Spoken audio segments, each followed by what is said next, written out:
The following program is brought to you by PodcastOne Sportsnet. This episode of the Steve Austin Show is brought to you free today by Geico and TrueCar. When you're looking to buy a new or used car, visit TrueCar to enjoy a more confident car buying experience. The following program is a PodcastOne.com production. From Hollywood, California, by way of the Broken Skull Ranch, this is the Steve Austin Show. Give me a hell yeah. Hell yeah! Now, here's Steve Austin. All right, everybody, welcome to Steve Austin Show. I am coming to you from the back of my RV. I'm on the outskirts of Los Angeles, California today, working on a project that I'll be telling you about in the near future. Just can't say much about it right now. Yesterday, I left my house in the RV, came on to the outskirts of Los Angeles, checked into a hotel room, and sat down with my laptop computer and answered the questions that you guys sent in to questions@steveaustinshow.com and my Twitter account. So today's podcast, I'm going to be doing a Q&A with you guys. And I tell you what, I appreciate everybody sending in their questions. I got through about a half of them or maybe even a third of them. And I appreciate y'all sending them in. The ones that I did not get to, I'm going to get to at a later date because I always enjoy just kind of, as much as I enjoy talking to people at 317 Gimmick Street, sometimes I just enjoy doing the podcast by myself and answering questions and shooting the shit or whatever. So if you've got any subject matter topics, people you want me to interview, please send me an email to questions@steveaustinshow.com and give me your suggestions. Hot damn, I tell you what, it's been a few weeks since WrestleMania 34, and I'm just about to get over this damn bug. I feel 100%, but my voice ain't all the way there yet, so please bear with me. I've been using my voice all morning so far, and I got a few more hours and another day of filming to do, but it's holding up so far. I tell you what, we just came back from Nevada the other day, and we were kind of trying to get over there for an extended vacation to kind of let our hair down and get out of the ambulances and the hustle and bustle of Los Angeles. And this project got jumped up a little sooner than I thought it was going to happen, and we had to haul ass and come back and leave Nevada in the mountains and fly back into Los Angeles. And I tell you what, man, the more I'm in Los Angeles, the more I'm ready to get out. And Los Angeles is a great town, ain't no doubt about it. There's some good shit going on over here. Best weather in the world as far as I'm concerned. But when you get out there in the big country, Nevada, and that clear air, beautiful mountains, and just all the sights and scenes and places to ride is the thing I like about it the most. I got thousands and hundreds of thousands of acres to ride, and I've been trying to maximize that as much as possible, but I just seems like I always run out of time and have to come back to L.A. to get back to work. But I'm looking forward to going back to Nevada. I think we're heading back, or I'm going to head back in a couple of days. Once I finish this project, I got to get out of Los Angeles for just a little bit longer and finish off that vacation and get a little bit more downtime. But today's podcast is going to be Q&A, answering the questions you guys sent in. Like I said, the ones that I haven't gotten to yet, I will get to and get those answered for you. And I'll tell you what, I could sit here and flap my gums all day long in the back of my camper, but the truth is I'm about to be off of my lunch break and have to get back to work, so I'm going to open this podcast short, to the point. And before we get to the Q&A session, how about I help you guys save hundreds of dollars on your car insurance with Geico? Go to geico.com, and in 15 minutes, you could be saving 15% or more on car insurance. That's right. Save hundreds of dollars on car insurance at geico.com. Extra money in your pocket? It may just be the most rewarding thing you do today. Are you looking for a champion's insight from a fan's perspective into the world of sports and entertainment? Then check out In the Key with me, NBA champion BJ Armstrong. And me, sports analyst Gerald Brown. Right here on PodcastOne. We know the business, and each week we'll chat with celebrity guests and provide an informed discourse on the cultural beats of the moment. Download new episodes of In the Key every Thursday on PodcastOneSports.com, the PodcastOne app, or Apple Podcasts. This is the Steve Austin Show. All right, everybody, I'm sitting here in my hotel room. I got my laptop computer on the desk in front of me. I'm going to take some questions off my email, and I saved some screen captures from Twitter. You guys sent in questions that were all over the charts. Of course you did, because I didn't ask specifically to ask questions about a certain subject. So the questions are all over the place. There's many about professional wrestling. So I'm going to start with a few of those, and then we'll segue into some other ones and get back into more wrestling. That is the world I come from, and that's the world that I like to talk about. So as I sit here My refrigerator in the room is about 10 yards away, and it's humming like a bastard. So if you can hear it humming, I apologize. At least I'm not at 317 Gimmick Street where you're listening to motorcycles, helicopters, ambulances, and that sorry-ass little dog that barks his fool head off next door. But anyway, I've got a busy day for the next few days working on a project out here. So let's get to these questions so I can do some homework and be prepared for tomorrow's task at hand. First question comes from a dude called Gunga Den on Twitter, and it says, "Hey, Steve, while it's safe to assume one loses wrestling skills when not being in the ring for a while, do promo skills erode in the same way? Could you step right back in the ring tomorrow and cut a killer promo?" Man, the old saying, if you don't use it, you lose it, is absolutely true. When you get out of the ring and you try to make a return, it takes you a while to get your gears back. It takes you a while to get your timing back. It takes you a while to get your wind back. And it took me a long time when I first came back from an injury. When I started with the WWF, I'd been healing from that tricep injury, and I was working with Savio Vega every night, and he was whipping my ass as far as being in cardio shape. I loved working with Savio, but yeah, man, I lost a lot of that ring rust real quick working with Savio. Same thing happens on a promo, man. If you're not talking on the damn mic all the time as much as you can, you know, the more you do something, the better you become at it. I think a case in point is Elias. I believe he's able to kind of do what he does almost every single house show.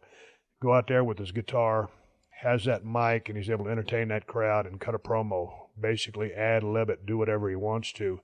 And I think that spurs his creative juices. And if you took that away from him for a while and then put him back out there, the dude's a good talker to begin with, so let's face that. But if you took that away from him for a while and had him go back out there, you know, he'd probably flounder just a little bit and take a while to get back in his groove. And as far as I go, you know, when I went back to Raw 25 at the Barclays Center there in Brooklyn, you know, I didn't cut a promo in the ring. I went out there and I stunned Shane and I stunned Vince, and I went back.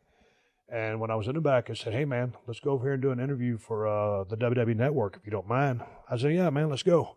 And I was jacked up, man. I had so much adrenaline in me from that crowd hitting as hard as they did, and I was just flying high. And I mean, I'm not talking about being high. I'm talking about flying high from adrenaline. All of a sudden, the dude asked me a question, and it was a one-question promo. And I said, no, dude, you ain't going to cut me off like that. And that's when the whole thing was an ad-lib, but that's when I really started going into overdrive, when he only asked me one question. Shit, I flew all the way across the United States, and dude's going to ask me one question. So that was one of those cases of, I dropped a pretty damn good promo that night. Could it have been better? Yeah, if I'd been, you got to understand, hell, that's the first promo I cut in since 2003, for all practical purposes. So I was able to do it, obviously. But, man, when you're rolling every single week, when you're out there talking, thinking, living, eating, sleeping, and crapping the business and engaged in it, I watch from afar these days, so I'm still highly interested in it. But, dude, to answer your question, yeah, man, can I cut a promo effectively? Yeah. But could I cut a better promo if I was in there every single week? Absolutely. I believe that 100%. Next question comes from Top Jobber Jones on Twitter. He says, "Steve, do you think that the WWE is making Braun Strowman too human? I want to see him as a 6'8", ass-kicking machine. Seems like there is too much ha-ha and gaga." Well, you know, I want to see, what they call him, the monster among men. That's what I want to see out of Braun Strowman. A couple of weeks ago at that pay-per-view, when he picked out that kid to be his tag partner, man, if you're the kid, Nicholas, man, props to you. That was probably, like, no pun intended, being a kid in a candy store, one of the greatest days of your life. Being able to go out there in a WWE 20x20 ring with a WWE superstar of the magnitude of Braun Strowman, and go out there and let him, or be right there, front row on the apron while he's out there taking care of business. That must have been a blast. But I'm kind of with you, man. I want to see Braun Strowman in serious mode. And you want to have moments of levity or moments of character development and advancement and in pushing the creative envelope in certain aspects. But yeah, man, I knew when I talked to Braun Strowman on my podcast several months ago, well, a couple of years ago, I just liked what I saw in the kid. I knew that he had the gift of gab. He's a very interesting person. He's very articulate. He's very eloquent. He's very well spoken. Yeah, he's a big-ass, strong man from Kentucky, wherever the hell he's from. But yeah, I want to see him in situations of impending danger. I want to see him in situations of, that's with respect to the wrestling business. I want to see him, with title shots on the line, stuff like that. I want to see him respond to the things that they're going to throw at him from a creative standpoint, more so than being, a comedy guy. Or I don't need Braun Strowman at 6'8", 370 pounds to make me laugh. I like for him to make me say, holy shit, I can't believe that guy just did that. So I'm kind of on the same page as you with that.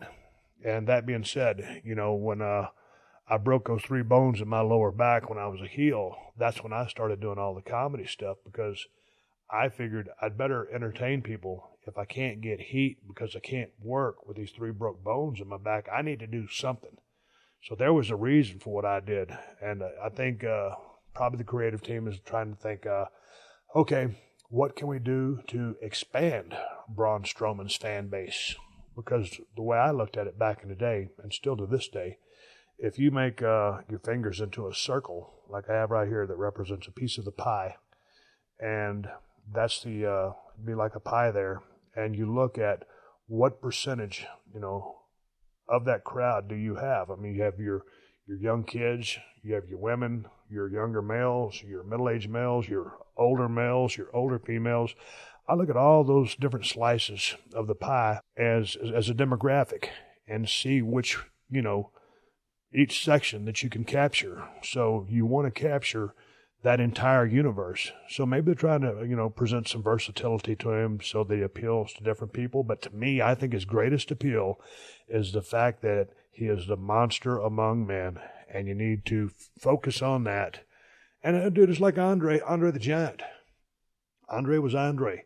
He wasn't out there doing drop kicks. He wasn't out there, he was light up an arena with his smile, with his magnetic presence. He was the 8th wonder of the world.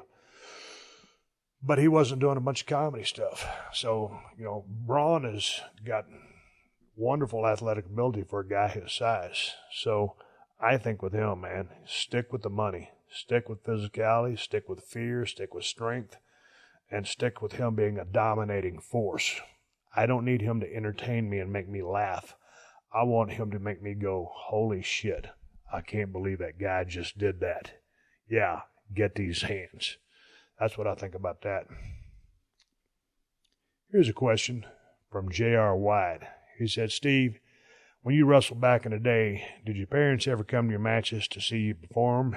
If so, how did that feel? Dude, I think my mom and dad might have came to 1 or 2 of my matches in my entire career.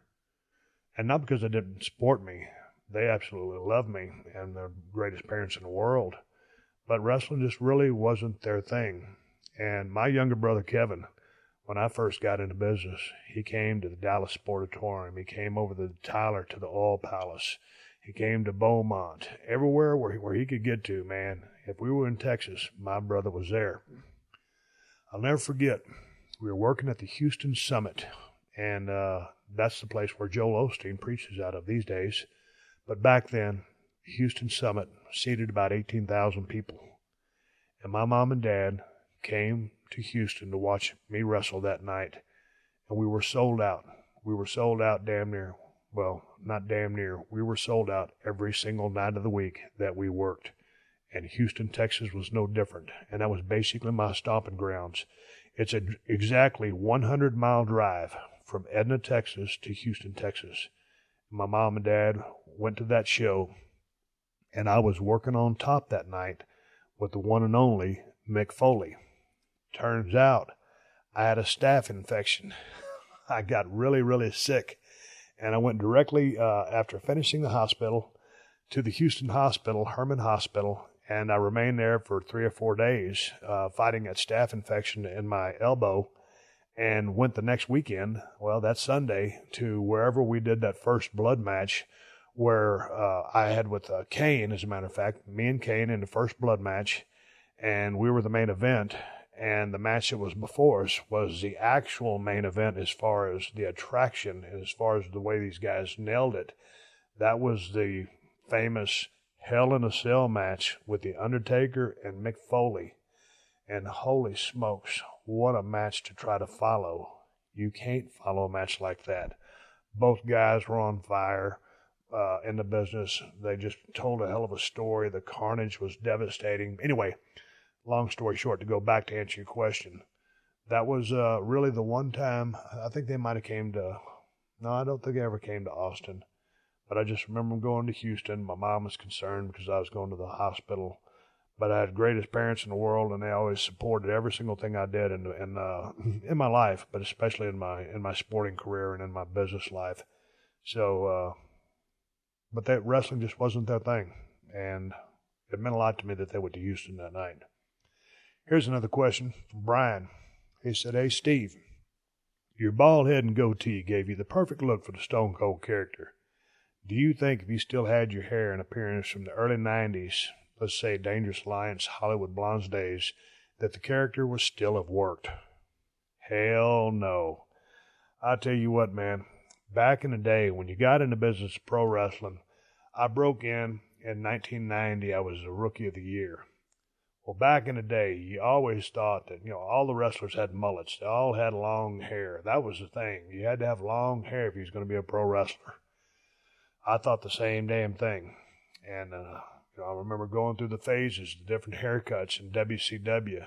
I go back, I still look at my Twitter account these days, and I'll see these people, they'll send me pictures of my Stunning Steve days with Colonel Parker or these other different incarnations of hairstyles that I was going through. And, I looked like shit. I had beautiful hair back in the day, but I started losing it at about the age of 23, 24. Fast forward all those years, came in as a ringmaster, and I did that buzz cut, and that was inspired by, the Pulp Fiction movie, Bruce Willis's character.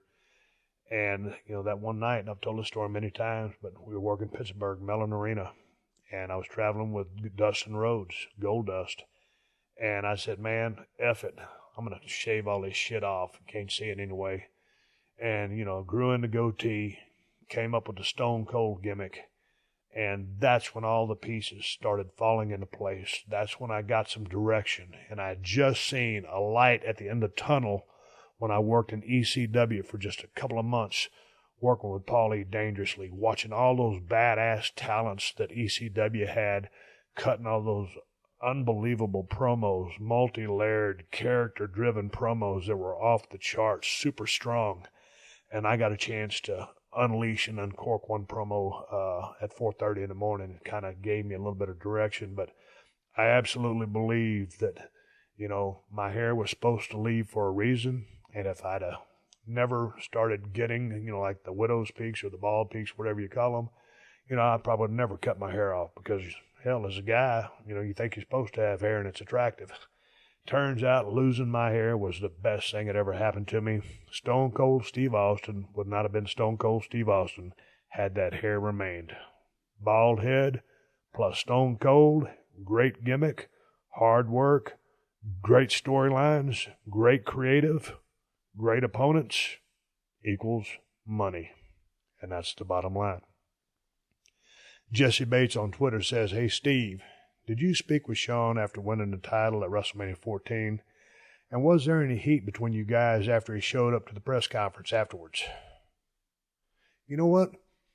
It's the thing in the wrestling business, and I learned this after I got into business. I didn't know before I got into the business, but, proper etiquette is when you work a match with somebody, whether you're working heel, baby, it doesn't matter. New to the territory, been around, you always thank the guy you worked with. That's just what you do. Whether you knocked it out of the park or whether you shit the bed, you always go thank the person that you worked with. So there was a lot of, and there was just a lot of animosity. Not animosity between me and Shawn. Me and Shawn were always cool. He just wasn't in a good place, and we didn't know if he was going to get in the ring. And there's all the stories about Undertaker taping up his hands and stuff like that. And, Shawn was, late to a few things. But there was never any heat between me and Shawn. Man, as long as I've known Shawn, we've never had heat.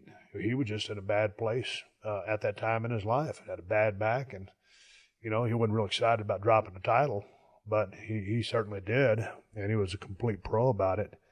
But I do not remember getting a chance to shake his hand or talk about the match, because I'd worked with Shawn many times at house shows before that, and we had absolutely just ripped the roof off of buildings, just having these matches, just calling them on the spot, calling them on the fly. Shawn was always cool with me calling the matches because 90% of the time he was calling his own matches, because that's how Shawn worked. And, I was used to calling my matches, so he was like, dude, if you want to call a match, it gives him a night off. You're talking about probably hands down the best worker in the history of the business. And so when he's going to let you call a match so he can kind of take the night off and just do his part, he was down for it. But I don't remember shaking his hands after that match. And then I remember they were showing an interview segment on the WWE Network a while back when I did go through the curtain after that match and I saw Vince. That night on that interview, I said, man, that match sucked. I was paraphrasing. When I saw Vince backstage, I actually told him verbatim, I said, man, that wasn't so great. On the WWE Network interview, I said that sucked. Well, it was a little harsh. I said, man, that wasn't so great. End result basically is the same. But that's when Vince told me, hey, man, it all starts tomorrow. And it did. But never any heat. But that's what you do. You shake people's hands after you, and you're trusting this person, with your life, basically. Anyway, he shows up at the press conference, and, that was, for me and Mike Tyson and I guess Vince or whoever it was to answer questions. And Shawn left, but Shawn was totally cool after that. And Shawn is actually one of the people I probably keep in contact with the most. I mean, we don't call each other every day. I'll call him about every 3-4 months, just ask him, what's going on? How's the ranch doing? Or are you able to get out and enjoy the woods anymore? I know he's working down there in Orlando at the Performance Center, and he's doing really well and he's really happy. So, but I keep in contact, or regular contact, just shooting him a call to shoot the breeze with him. One of the guys that he's one of my all-time favorites, and I really think from bell to bell, Shawn Michaels was probably the best to ever do it in the business of professional wrestling. That's my opinion. When it comes to well-rounded athletic storytelling, psychology, everything, performance, Shawn's the guy. Sad Sack says, Steve, have you seen Bigfoot, or do you believe in them? Yeah, I had a couple of damn margaritas with Bigfoot outside the Broken Skull Ranch 2.0 in Nevada the other day. He got shit-faced, stumbled back to the mountains. I went into my bed and went to sleep. Joshua Roberts says, Steve, opinion on the Titus trip probably being the greatest thing in pro wrestling. And there's another Twitter question here talking about Titus. Let me see if I can find that right now.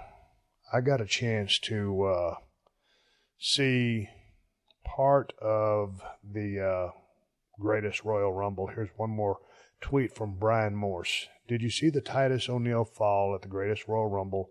And have you ever seen anything like it? What would Stone Cold say to Titus when he came back to the dressing room if you were there? Well, I'll tell you what, I did see it.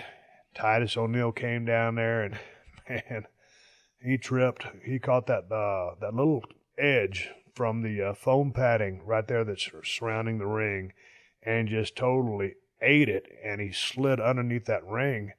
And I tell you what, he actually got lucky that he tripped when he did and went underneath the ring, because had he tripped about a foot or two further down the road, he probably would have went head first right into that apron. And that is steel structure and 2x12s and all kinds of shit right there. So, first of all, he could have got hurt by anything underneath the ring as well. He got so lucky that he didn't get hurt. It's unbelievable. And they replayed it 1,000,000 times, and I popped because, you just pop on things like that when you see that the guys are okay. But I tell you what, man, I've done the same thing. I've never tripped on that kind of entrance, but I've stumbled getting through the ropes. I've tripped getting in the ropes as Stone Cold Steve Austin, the hottest thing on 2 feet in the wrestling business. That one time, we was in Minnesota, Jesse the Body Ventura, special guest referee, Shane McMahon around the ring, a triple threat match between myself, Triple H, and Mankind. And Shane was out there messing around. I was standing on the bottom rope. I took a swipe at him, ended up ass over tea kettle, tied up in the ropes, upside down in front of 18,000 people on live pay-per-view. And I'm sitting there yelling, Jesse, Jesse, trying to get him to help me because I'm stuck. No one will help me. Paul, Triple H, he's the heel. I'm the babyface. He's got no reason to help me from a logic standpoint because, why would you help out your babyface? But from a business standpoint, he knows he needs me in a match so we can continue. So he comes over there and straightens me up, and, we're laughing our ass off. You can't see it during the pay-per-view, but, I wouldn't say I felt bad for Titus. I mean, those things happen. I wish it wouldn't have happened. I'm sure he doesn't either, but I'm sure he's laughed it off. And I wouldn't say anything to him. Dude, Titus has been around for a long time, and he was like a hell of a former college football player. So, that's one of those things where you just say, shit happens. You get a laugh about it, and then you go on down the road. Hell, I've shit my pants in the ring before, or shit my trunks. So I've done worse things than tripping on the way to the ring. But as a man, or Titus is pretty much a badass. So, like when you're a badass, just like Stone Cold, when you come down there and trip, you do have that egg on your face. So you just got to laugh it off, act like it never happened, and just conduct business. And that's what Titus did. So that's all I would say. I got a kick out of it just from I felt for him because I've been there. And that's the last thing that you want to do, dude. Whether you're a heel or a baby, you don't want to do anything like that. And as a heel, it's probably easiest to get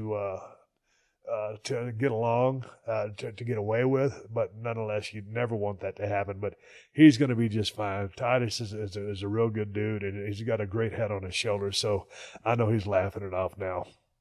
Anyway, next question comes from Milton. As you know, recently the WWE Superstars did a long journey to Saudi Arabia. Do you recall any long journeys traveling the world with WWE? And did you do anything to pass the time? Milton Gaffer from Newcastle, England. I got a lot of people from England listening to this show, and I appreciate it very much, all the way across the pond. Man, I tell you what, it depends on what you're talking. You got to be talking about flying.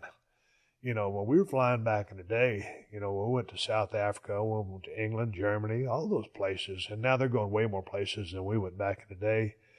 Going to Australia, what we did, what was going on back in my day was drinking. If we was on an 8-hour flight, I was probably going to drink for 4 or 5 hours and sleep for 2. And I had kind of the crew of guys that I hung around with. I won't mention any names.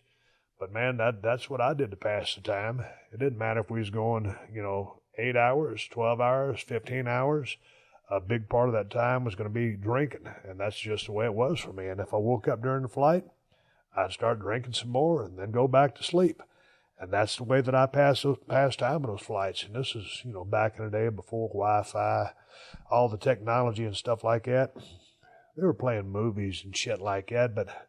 And I don't like to watch movies on airplanes. To me, it's just, I don't know, it's kind of boring. And me and a couple of guys would, end up in 1 or 2 rows together and start shooting the breeze, telling stories, booking the territory, just talking shit. And that was camaraderie. That's what we did back in the day, man. Just hang out and did a lot of drinking.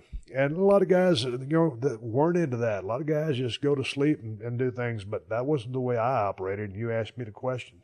So that's how we passed the time. And I understand that once you get to Saudi Arabia, this is just like when we went to Kuwait that one time, many years ago. You can drink on the airplane over there, or you better have your own, because I don't think they had alcohol on that airplane. I did, but I don't think it provided it. And I knew once we got there, there was no alcohol to be found. If you didn't bring it, you weren't going to have it. Although, the one time they asked a bunch of the WWF superstars, they said, hey man, do you guys want to go scuba diving tomorrow? And so I raised my hand and said, hell yeah, man. And so me, Undertaker, Owen Hart, a bunch of other guys, go out there in the middle of nowhere, and there was a case of Heineken beer that somehow magically appeared. And I remember sitting on the front of that boat after we went scuba diving, and nobody trained, none of us. A bunch of idiots out there, a bunch of crazy-ass pro wrestlers out there on a boat. What was the Gulf of Kuwait, whatever it was? The instructor was trying to give us a quick 411, but you're talking about guys that have been in the business forever. You're talking about pro wrestlers. Ain't nobody listening to you. Everybody puts on their tank, puts on their mask, puts on their fins, and then goes down. And the instructor says, if you go down to the end of the anchor rope where the anchor is, and we'll meet there. Shit. Ain't nobody listening to that guy. All the boys was swimming around. We was probably about 30 foot of water. Wasn't that deep, but 30 foot of water is plenty deep to drown in. Plenty deep for shit to go wrong in. Everybody's out there swimming around, doing their own thing, and I was down there for quite a while. I got bad ears. All that pressure down there scuffed my ears so bad. I didn't like scuba diving, so I come on back to the top, and I'll never forget. I was sitting on the top of that boat with the Undertaker, leaned up against the windshield of the boat, case of Heineken, and there we were, just sitting there drinking a couple of cold ones, while everybody's out there scuba diving. I just come out, and that was that famous story where Owen Hart didn't know how to deflate that bladder that they had on all of us so he could sink for buoyancy. And Owen Hart had all the scuba diving gear on, and he was basically just swimming circles around the boat because he didn't know how to deflate that bladder. And we kind of got a kick out of that. So anyway, it kind of segued off the answer to the question, but the next question comes from Sean Mauricio, and he goes, hey, Steve, who would you say most influenced your in-ring psychology or your mentor? Man, there was so many guys. Chris Adams, initially, he was the guy that trained me, and he's the guy that taught me that there was a psychology to the business, and that how a heel has to get heat, and how the babyface has to get some back, or, when that babyface needs to win, and riding down the road with Dutch Mantell and Chris Champion. Dutch Mantell on a 200-mile drive will talk from mile 1 to mile 200, and it's all gold, and it's all knowledge, and it's all free. Well, it wasn't free because he was chewing all my chewing tobacco. Dutch Mantell was a huge factor in my psychology. Dr. Tom Pritchard, riding down the road with him, same territory, USWA, same towns every single week. He was the guy that asked me about character development. He said, what's so stunning about stunning Steve Austin? I didn't have an answer for him. Paul Heyman was instrumental in a lot of my psychology. Paul Orndorff, Mr. Wonderful, a big part of my psychology. Gorgeous Gary Young, Maniac Matt Bourne, Jimmy Jack Funk, Ricky Steamboat, guys like that. When I got into Blackjack Lanza, George Animal Steel, Jerry Briscoe. Man, there was a bunch of people, and I'm leaving so many of them off the list because I can't remember all of them. Bret Hart taught me a lot. So those are guys that I could lean on, but really starting off with Chris Adams because he was the guy that broke me into business. Ted Atwell on Twitter says, would you ever consider making a similar comeback to what Goldberg did? Wrestle a few matches, make a run at the belt one more time? Nah, dude. I love what Goldberg did. I love that he came back. And that first year run that he had in WWF, WWE, it wasn't that great.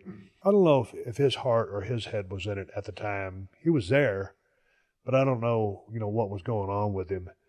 But on his comeback, that shot, that WrestleMania shot, the match with Brock Lesnar, what a payoff. I mean, what a great match. What a way to, get back in the business and show your son, Gage, and share with his wonderful wife, Wanda, for him to be front and center in a big-time spot in the number one promotion in the world. And Bill is a very good friend of mine. So I absolutely loved it. And I really loved it because I got a chance to see him, redefine his relationship with the WWE. And he just went into the Hall of Fame a month or two ago. And so he's come full circle. And that guy started off as a guy was a football player, got banged up, ends up in the business of pro wrestling, pays his dues down there in WCW, turns into Goldberg, and just got white hot. And he was just the biggest thing that was going in that promotion and in the world, along with myself, the Stone Cold. What a parallel, you know, two different companies, two guys on top with a very similar look. He wasn't trying to copy me. I wasn't trying to copy him. We were doing two different things, similar in appearance, but Goldberg, the gimmick or character, was different than the Stone Cold character. And to see him come up to New York and then to finish up his run or his career like he did, and who knows what he's going to do next. I thought he kind of hinted at maybe possibly entertaining the thought of doing something in his Hall of Fame speech. And we'll see what happens there. But, you know, I think he was a class act this last go-round. And I enjoyed what he did. But to answer your question, no, I'm not really interested in that. I'm interested in Goldberg doing it. See if he's going to come back. But as far as myself, man, I'm far enough down the road that I don't turn around to look back anymore. I've told people on this podcast plenty of times, man, it took me a long time to get the business out of my system. About 3 years. And I told I drank, I fished, I drank, I fished, and I hunted. And I did a lot of stupid shit, but I got the business out of my system. I still love it. Love it. Like I told you, man, when I came back from that Raw 25, I was so jacked up from adrenaline. It was just off the charts. But, man, the commitment there to, well, and that's the thing, Goldberg had to commit to it. And he had great reason to. He wanted to wrestle for his son and for his wife. If I was going to go back, I wouldn't go back and do it for my wife. I mean, she's not even a wrestling fan. And, her Callie and Moolah, they don't need to see me wrestle. I'm going to leave well enough alone. I left the mark that I did on the business, and I'm happy with the mark that I left on the business. And quite frankly, I always say, man, it's the kids' times now, and it's their time in the ring, and I like to watch them. And Stone Cold had a good run. Could have lasted a little bit longer, but I'm happy with it. All right, let's take a quick pause for the cause and get big ups to TrueCar. Now, if you're looking to buy a car, you're probably familiar with terms like MSRP. You might even know what it stands for, but what does it actually mean? The same goes for invoice, list price, and dealer price. It's enough to confuse anybody. All you're really looking for is a price that actually means something. Introducing True Price from TrueCar. Now you can know exactly what you'll pay for the car you want, including fees and accessories, before you even get to the dealership. TrueCar dealers will show you the true price on cars like the one you want, all from the comfort of your home. And how do you know if your true price is a great price? Because TrueCar shows you what other people pay for the same car you want. And your certified dealers know this, so they set their true price competitively so they can win your business. So when you're ready to buy a new or used car, visit TrueCar to enjoy a more confident car buying experience. Some features not available in all states. Hey man, the NBA playoffs are happening right now. Therefore, you need to be up to date with the action with Real GM Radio. Basketball expert and sports writer Danny LaRue has a show here on PodcastOne Sportsnet where he breaks down all things NBA with some of the NBA's best thought leaders. For in-depth conversation about the NBA playoffs, check out Real GM Radio every Thursday on PodcastOne Sportsnet and Apple Podcasts. Also, remember to rate and review. We always appreciate your feedback. This is the Steve Austin Show. Dave from Twitter says, did you really eat raw potatoes starting out? Yeah, man, I did. Starved my ass off. Crucial 000YT says, Steve, what do you think of Brock Lesnar using hard way strikes with his elbows to the head of talents like Randy Orton from SummerSlam and Roman Reigns, WrestleMania 34? Man, I don't know what anybody else thinks about it.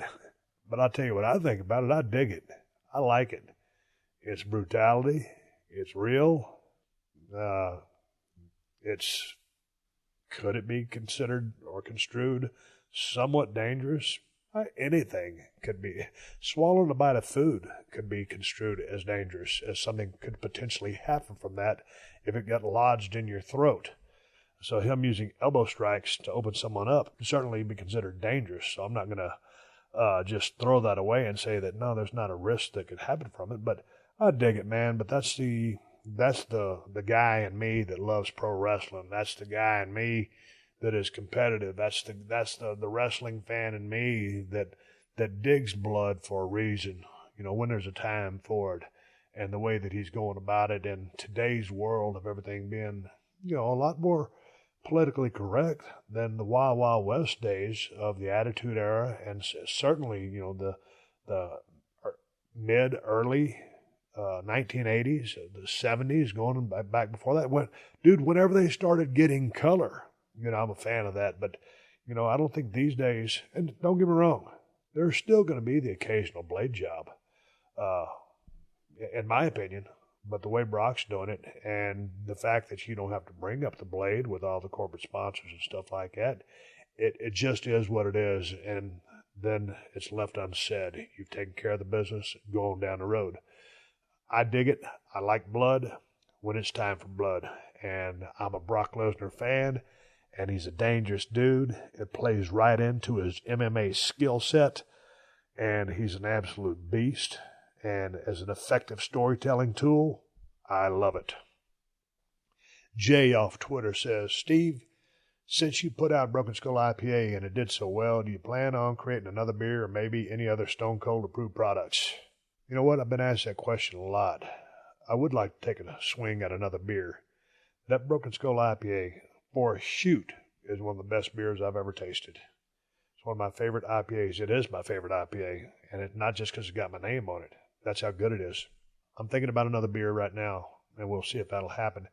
As far as more Stone Cold approved products, man, I'm having a good time with my cold steel knives. The Broken Skull knife is awesome. The Working Man's knife is a little bit more cost effective, but both are high quality. Just as far as, my relationship with Kawasaki Motorsports is super, super cool, and really happy to be business partners with them, and I enjoy their products. They're Kawasaki products, but they are Steve Austin approved, and I think they're the best that they are. But as far as beer and other stuff like that, I'm always looking for, an opportunity to do something that fits the lifestyle that I'm in. And definitely I can see adding another beer to the portfolio. And so I'll entertain that here in the very near future. Jay Weaver asks, AC/DC or Sabbath? Dude, two legendary bands, Sabbath, Ozzy Osbourne, Ronnie James Dio. Dio, one of the greatest voices in the history of rock and roll, passed away. Ozzy, the living legend that he is. I dug Sabbath, but, not as much as AC/DC. Bon Scott, Brian Johnson, Angus Young, Malcolm Young, Phil Rudd, whichever, they had two different drummers. Man, those guys, Chris Jericho says that AC/DC is the greatest rock and roll band of all time. He's probably right. Their music, to me, all that Highway to Hell, Hell's Bell, Shot Down in Flames, TNT, It's a Long Way to the Top If You Want to Rock and Roll, which is a song about the music business, which parallels exactly the path to the pro wrestling business. I'm going to go AC/DC all day long, all day strong. Mr. Rage Cage says, hey, Stone Cold, how hard is it to become a professional wrestler? It's hard as shit. There ain't nothing easy about being a pro wrestler. You can be the best damn athlete in the world. Come from a football background, track background, basketball, baseball, wrestling. Mister, learning to be a pro wrestler is not an easy task. Just the mechanics of it, the psychology of it, the character development part of it. It took me 7.5 years to put all the pieces together. Yeah, I was a pretty good mechanic, even at a year and a half in the business. Psychology needed some work. If I was in there with somebody, I could have a good match. But man, to get to the top, well, just like an AC/DC song, it's a long way to the top if you want to rock and roll. And who was that? Was that Hank Jr.? Was that David Allen Coe? If you're big star bound, let me warn you, it's a long, hard ride. The ride. It's a tough-ass business, man. Just getting an opportunity. And especially in 2018, moving into the future, some of the guys that don't really have bodies, I don't know if they'll even get a shot at the business. Look at Dusty Rhodes. One of the greatest of all time. One of the reasons I got in the business was Dusty Rhodes. And if Dusty Rhodes came along in today's business, it's a funny thing. People always ask me, hey, man, would Stone Cold Steve Austin get over in today's PG landscape? Well, hell yeah, he would. It's intensity and it's talent. Bottom line, I don't need no cuss words. I would have got over. My ring style was my ring style, and that would go with any damn era that's ever been in the wrestling business. So, but Dusty, just because, first of all, Dusty could work his ass off. Everybody knows that. And he was hands down one of the single best talkers in the history of the business, bar none. The guy was magic on a microphone, and there was just this likability factor to him. You could identify with him 100%. The working man, the blue-collar guy, the American dream. But if you just looked at him from a physicality standpoint, and if you're a body guy, I don't know that Dusty gets a shot. So that's interesting. The question started out being how hard is it to become a professional wrestler, but I segued into something else. But yeah, it's a hard-ass job. It's a great job. The travel on the road is a tremendous grind. Being away from your family is extremely hard. The different things to present themselves in the lifestyle of being on the road can get in the way of a lot of things. So there ain't nothing easy about being a professional wrestler. Your decision-making will affect or influence a lot of that, but it ain't no walk in the park.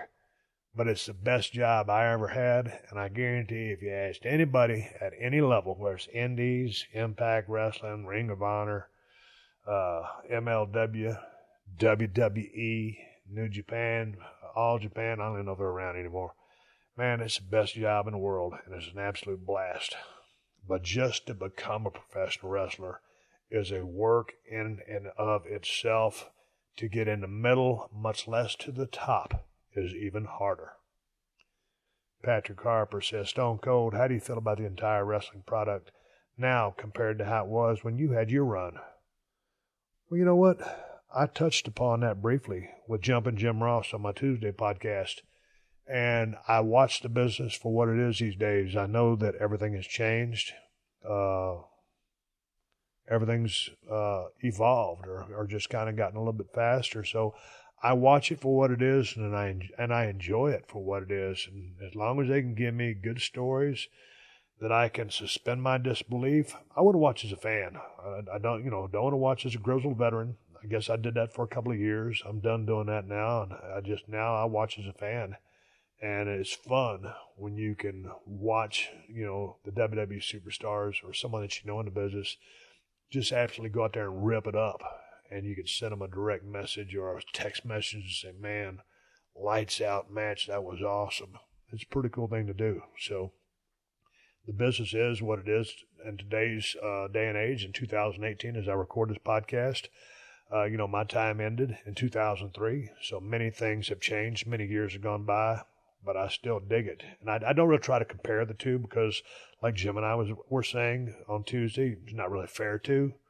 So I enjoy it, to answer your question. Man, here we go. We got a question about the Broken Skull Ranch and some deer from John Hermanson. He goes, hey, Steve, I was just wondering, when you were strengthening your herd at the Broken Skull Ranch, you said you guys were using all native deer. Were they deer that you just had to bring in, or did you rebound the ranch just based off the selective harvest?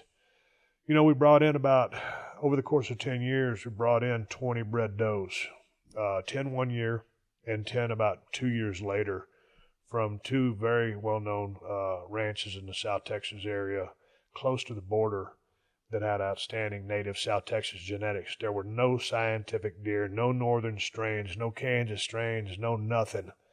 And that was letting the deer grow, taking out the cull deer. And man, it took a long time to do it.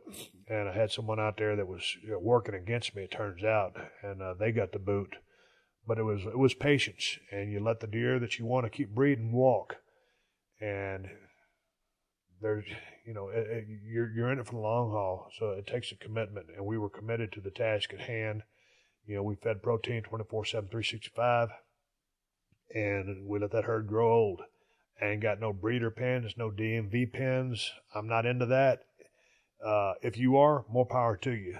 but we did it, and we had a good time doing it, and that's the bottom line. Rim Mo says, hey, Steve, you're being executed and you get one final meal. What would it be, and who would you eat it with? Well, hopefully I'm never going to be executed, but I answered this question in my book, Stone Cold Truth, many years ago. My final meal would be Mexican food, which is my favorite food in the world. Steak is up there as well, and Cajun food is right in there to round out my top three, but Mexican food is my favorite food. I get the same thing I get every single time. I get 3 beef enchiladas. This is ground beef now. 3 ground beef enchiladas, 3 ground beef crispy tacos. I might have a side of refried beans. Before that, I would have had some chips and salsa and maybe some queso dip, that orange kind, not the white kind. But yeah, that's my final meal. And who I would eat it with? Well, if I have to go, I got to eat it with my illustrious wife, Kristen, Callie, and Mula. And then I guess it would check me out.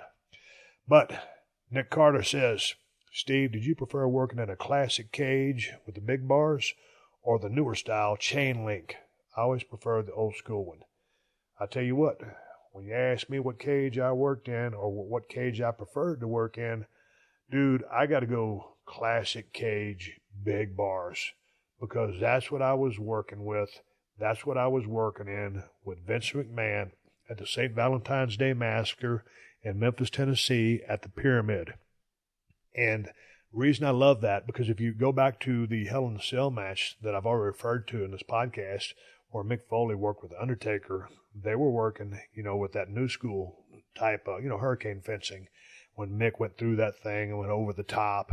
And that cage worked perfectly for those guys for what they needed to do or what they were trying to do or things that they weren't even trying to do.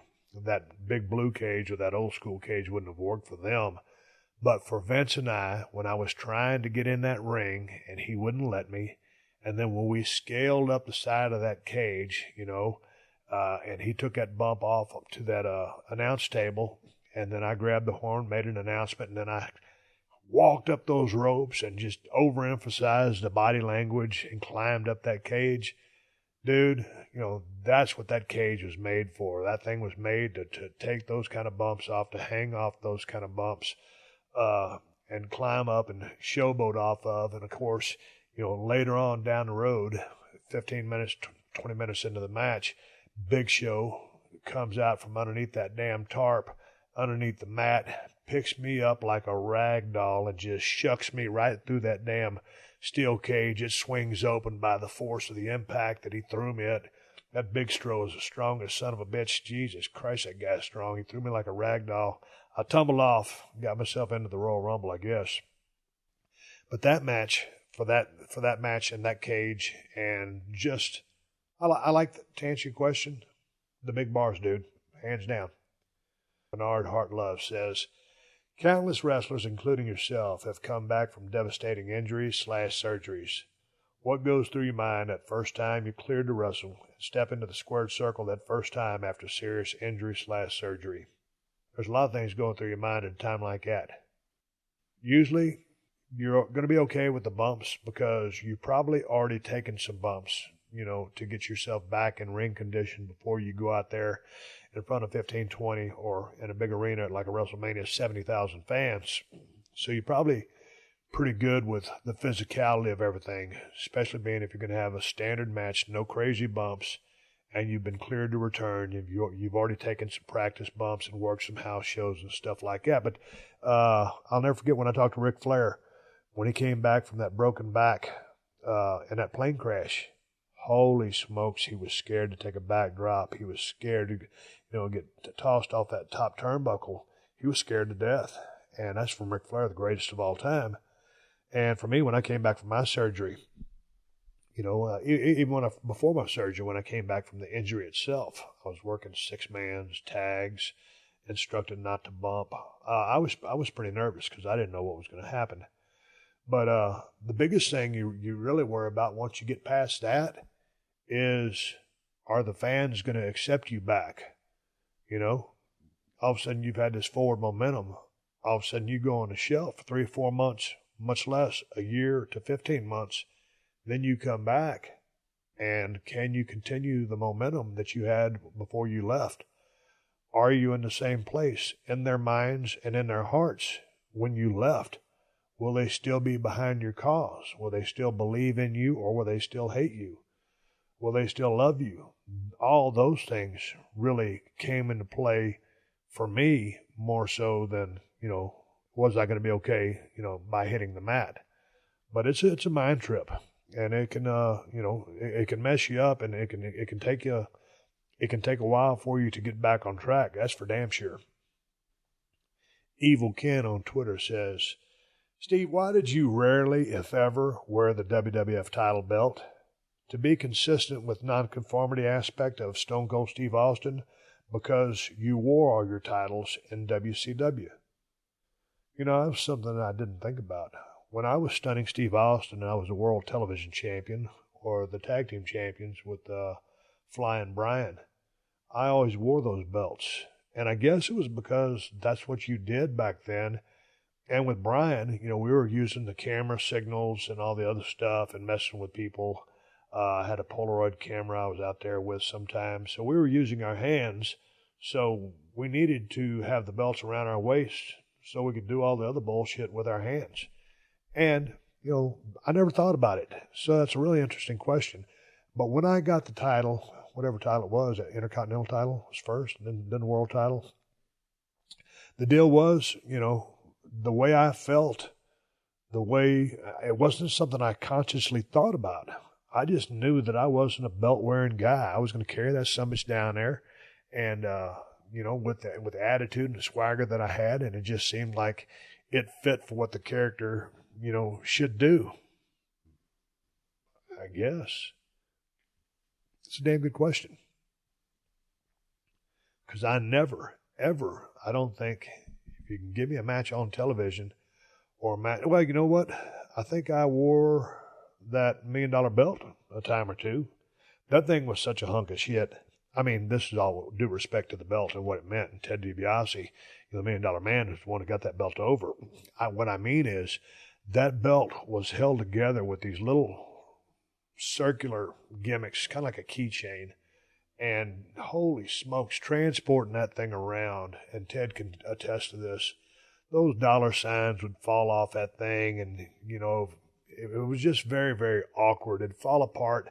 Going back to the Titus O'Neil thing, man, you'd go to step between the ropes with that thing on, and it would fall right off of your waist, and you'd look like an idiot because, there's your belt laying on the ground, and you're supposed to be the $1 million champion, and shit like that ain't supposed to happen to the $1 million champion because it's a $1 million belt. Yeah, not so fast, my friend. No, man, Stone Cold was a guy, carried that belt, and did it with swagger, and interesting question, dude. I never really thought about it. Appreciate it, Evil Ken. Lee on Twitter says, Steve, how do wrestlers feel about their peers who ignore or assholes to fans when they're off the clock? Some wrestlers are great. Some are jerks to fans when they're approached. Is there a code amongst wrestlers? Man, that question's all over the charts as far as the answers that I could give you. Sometimes, man, when you're having one of those dog day afternoons and got family problems at the house, you've been on the road long, you ain't getting the push you think you deserve, you're injured, you're banged up, you're dinged up, income tax, IRS was looking for you, all kinds of things can go wrong. And sometimes, you just get in a zone where you're tired, you just don't want to be jacked with. So, code amongst the wrestlers is, if there is a guy or if there's a gal that's having a bad day and they are being an asshole to the fans, you don't want to be around them. So you stay away from them because you don't want that shit to rub off on you. But also, there are checks and balances. When we were there, or, like if someone was having a rough day or some of these new kids came in, all of a sudden they got a little TV time and they'd start blowing up the rental car places and stuff like that. You pull them aside and say, hey, man, you need to chill the F out because, you're part of us. So you're repping us. So you need to cut that shit out. I don't care how long you've been on TV, but if you got a problem, you need to dress in a little quieter fashion. But, man, everybody has their own unique relationship with the fans. Man, I was always down with, and I still am, pretty much 24/7 access. But sometimes, man, it just ain't the right time, and sometimes, not everybody's having a great day. There ain't no real code, but man, you want to treat people good so they keep coming back to the shows. And heels. Now, if a heel wants to go through a damn airport or whatever and not sign a damn thing, I can get that. Even in today's landscape. But there's a way to do that without being rude or arrogant to the fans. Kenny Bula says to me, Steve, 2 questions. What's the best hangover food? I don't know that there is a best hangover food. Then he says, would you rather fight 1 horse-sized duck or 100 duck-sized horses? Man, after thinking about that question for 15 seconds, I'm going to fight the 1 horse-sized duck. Because you got to look at it this way. If you got 100 duck-sized horses, strength in numbers, those horses are only the size of a duck, but there's 100 of them. They could corral you. They could stampede you. Yeah, the little bastards are only as big as a duck, but there's 100 of them. So they come at you from all directions, gang up on you, dogpile you, in this case, horsepile you, and there's 100 of them. And you look at that 1 horse-sized duck. Now, that's a big-ass duck. Here's the thing. The duck doesn't have very long legs. And if it's a horse-sized duck, he's going to be at just the proper height for me to kick that summit right in the drum, grab his neck, put it on his shoulders, and drop it on that stack of dimes he calls a neck, and put him out. If you look at the little 100 duck-sized horses, they got strength in numbers, and also there's almost no way, it's almost an impossibility, unless I'm doing DDP yoga, to be able to kick those little duck-sized horses in the gut and get that far down to give them a stone cold stunner. So the stunner's almost basically ineffective against the 100 duck-sized horses. So I'm going the horse-sized duck all day long. He's going to be in harm's way, perfect position for the stone cold stunner. And 100 duck-sized horses, I'm going to leave them alone. We'll put out some hay for them. Gordy Smith says, hey, Steve, you always talk about your poor hearing. Just curious, have you ever done or tried to do anything about it? I entertained the thoughts of getting some hearing aids a long time ago. And maybe one of these days I will. Here's the way I got it figured. I'm not in a match. I'm not in the wrestling business. So nobody's going to be calling me any high spots. And if I was in a match, I'd be calling the high spots anyway. So we can eliminate that factor. I'm not listening to shit. If I can't hear my music, I just turn it up louder. Also, if I got a set of hearing aids, then I would hear more of the jobs that my wife wants me to do. And I couldn't be able to say, well, I didn't hear you. So then I wouldn't be able to use that as my excuse. Poor hearing gets me out of a lot of damn work from my illustrious wife, Kristen. So now, in a serious note, I ain't really done nothing to mess with it. I can still hear pretty damn good. I mean, not really, but I can hear good enough to hear what I think I need to hear. So I'm going to leave my hearing as it is. And when it comes time to get the hearing aids in a couple of years, then, and only then, will I get me some hearing aids. Here's a wrestling question. It comes from Brian Burke. Steve, I've always wondered what it's like to be on the receiving end of what Gorilla Monsoon would call a reverse knife-edge chop. For example, a flare chop. Are they as painful as they look and sound? Did you ever ask a guy to lighten up or refuse to take them? Boy, I'll tell you something about those chops. I was never a big chop guy. I threw a few chops back in my day because, for a time it seemed like they were the thing to do. And, Flair kind of had that, he was expert at that. And Ricky Steamboat, chopping. Steamboat's chops were easy. But back in the day when I was working with Flying Brian Pillman, man, he loved to chop. And Brian could chop your ass off. Holy smokes, that dude could chop hard. We were working a loop down there in Florida. I guess it might have been in Jacksonville one night. And I was kind of turning my body to try to save my chest from those chops. And Brian called my ass out on it after the match. He goes, Steve, he goes, if you don't want to take those chops, just tell me, because you're turning and they're not getting the effect they need. So we're just going to eliminate them if you don't want to take them. And I said, man, that's a pretty strong statement. But he was right. They weren't effective. They weren't making the same sound. And when he called me out on that, from then on, dude, I took them straight on. Just lay them in, I'll take them. And then, but I'll never forget Brian for calling me out for that. And I loved him for it. And it was what it was. And then, by the same token, I would chop his ass back. One time in USWA, we was in a battle royal in some town. I can't remember. USWA was a weekly territory.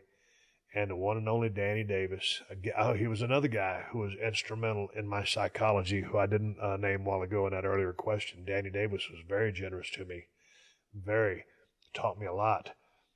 One time, I'll never forget, we was in a battle royal, and I chopped Danny 3 times.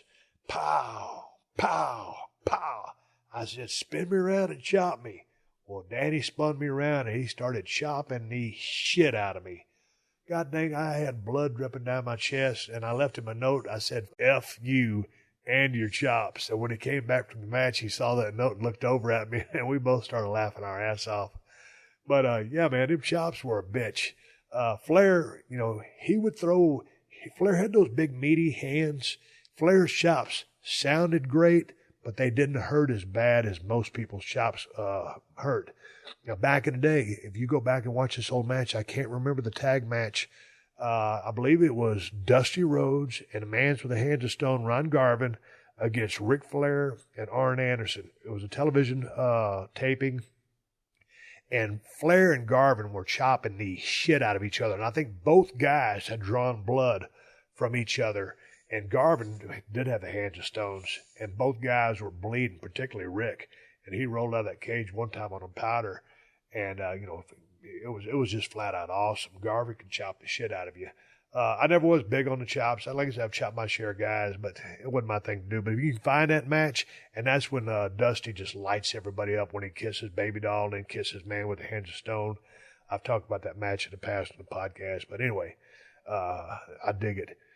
Hey, Steve, been listening to your podcast since day one. Thanks for the years in wrestling and delivering podcast gold. My question is, what does it truly mean to be over in the wrestling business? Reason I ask is because I listen to Vince Russo as well, and he usually criticizes that today's WWE talents are not over, with the exception of Cena and Brock. I just wanted to hear from someone who drew money and arguably the greatest WWE superstar of all time. Thanks, Victor from San Jose, California. Let's just stick with the first question. Because, speculation or anybody's opinions, you ask mine, so here's mine. My question is, what does it truly mean to be over in the wrestling business? There's simply different levels. To simplify it to you as best I can. You know you're over when you're over, I mean super over, when you're ringing the cash register. You listen to the different levels of pops. Those pops are what they are. They're an indicator or a gauge. And do the pops apply just from being in the arena? And do they transfer over to the box office? And that's the difference. There's a lot of guys that are somewhat over. There's very few that are really over, and there's even fewer that are truly over with context to the business. That's my opinion on that. There's just different levels of it, man. But everybody knows who's over in that damn locker room, and that's the bottom line. Steve, what's the best piece of advice you received during your wrestling career? Thanks. It comes from Katie over in Liverpool, England. Best piece of advice I ever received. Best piece of advice I ever received during the wrestling career. So many just little tidbits of it from Skandar Akbar and Bronco Lubitsch. Kid, save your money. From veterans, slow down. From other veterans, you only got so many bumps on your bump card. From somebody else, pay your taxes. Work on your character. Work on your promos. Let a cooler head prevail, from Big Van Vader in my WCW tenure. Man, there's a million of them. Nothing that I can tell you that are going to change your life. Everything in moderation. A lot of veterans and a lot of guys taught me a lot of shit, and I was able to apply a lot of it to the business of pro wrestling. But, that's saving your money and, learning about the business and learning psychology and slowing down were, I think, three of them, a couple of the most important things that anybody taught me. And that's coming from a mentorship and, really teaching you what you need to know, the basics about the business. You can get all the fancy dance psychology stuff and learn about the character stuff, but bottom line is you got to save your money, you got to take care of your body, and you got to take care of your opponent's body.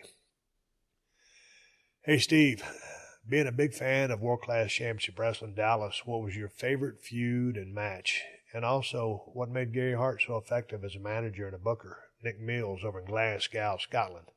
I love calling Glasgow because I think it's actually pronounced Glasgow. My favorite feud had to be the Freebirds versus the Von Erichs. God dang, the Freebirds came in there and they were just, first they came in as baby faces and they were, frickin' frank with the Von Erichs, and they turned heel. And oh man, Michael Hayes talking all that shit and Buddy Roberts getting all that heat, and the bully, the big bad Terry Gordy, just flat out awesome.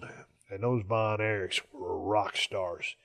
The Von Erichs were as over as anybody I've ever seen in my life, and especially in Dallas, Texas, in that territory, worldwide even.